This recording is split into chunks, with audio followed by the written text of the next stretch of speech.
You're listening to Myers-Briggs Question Corner with Edythe Richards.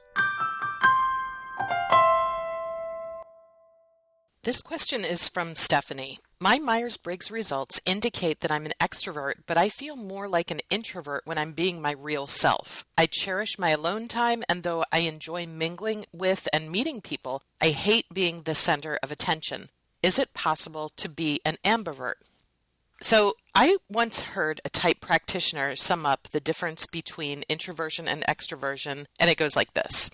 An introvert thinks to speak, while an extrovert speaks to think. So let me explain the difference between E's and I's a bit further.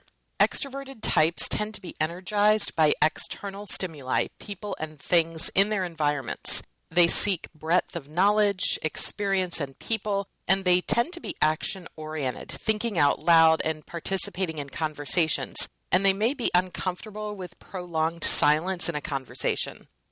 Introverted types tend to be thought rather than action-oriented, seek depth of knowledge and substantial interaction, preferably one-on-one or in a small group, and may listen more than they speak, pause before participating in a conversation, and tend to need quiet space to concentrate.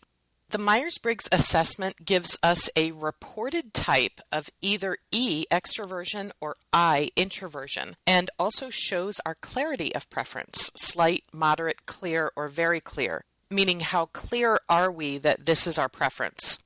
When the Myers-Briggs is administered correctly, the interpreter explains that while we use both extraversion and introversion in our daily lives, one of them comes easier and more naturally to us, and this is what we mean by the concept of preference.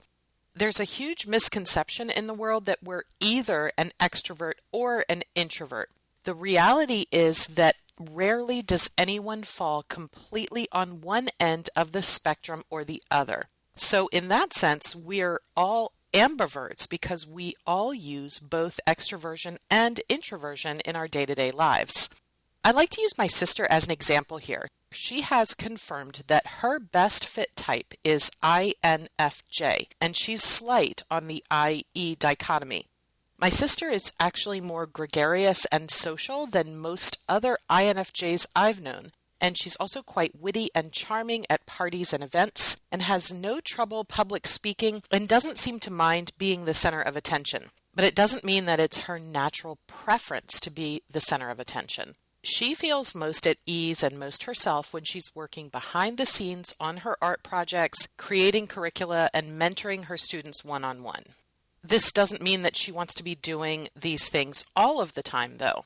So she and I were raised by the same parents in the same environment, but I myself have a moderate preference for extroversion. Like Stephanie, who asked this question, I too cherish my alone time.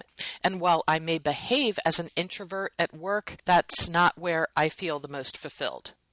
If you're struggling between whether you're an extrovert or an introvert, first remember that like everyone, you use both in your life. Expression of type is individual and it depends on a number of factors.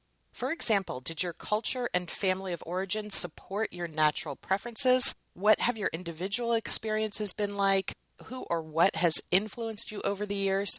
It's possible to develop behaviors that aren't consistent with your natural preferences, and these may be demonstrated by taking the Myers-Briggs Step 2 or Form Q assessment, which is a more detailed version of the more common Form M. A gentleman I recently worked with took this assessment and had a reported type indicating an intimate extrovert. This means that he demonstrated a preference for extroversion on 4 out of 5 facets, but scored out of preference on the gregarious intimate facet. He prefers close one-on-one, in-depth communication over large group activities. His degree of comfort in large gatherings is very situational, and he draws sharp distinctions between friends and acquaintances. Type theory states that we're born with the disposition to develop the type preferences that form the whole type. So people probably have the disposition to develop all facets associated with their preference. We can also hypothesize that people like the gentleman I mentioned develop out-of-preference expressions of a particular facet as a result of environmental pressure, specific life events, family dynamics, and so on. This may even become normal behavior, a natural part of one's personality. So the best way that I can succinctly answer Stephanie's question, whether you identify as an extrovert, introvert, or ambivert, don't let the Myers-Briggs or any personality test define you. The purpose of the Myers-Briggs is to promote self-awareness, not to pigeonhole you. Figuring out what works best for you is more helpful than any test. Thanks for listening to this episode. If you'd like to hear more, or you'd like to submit a question yourself, then you can find us at www.atopcareer.com. Until next time. MBTI and Myers-Briggs are registered trademarks of the MBTI Trust.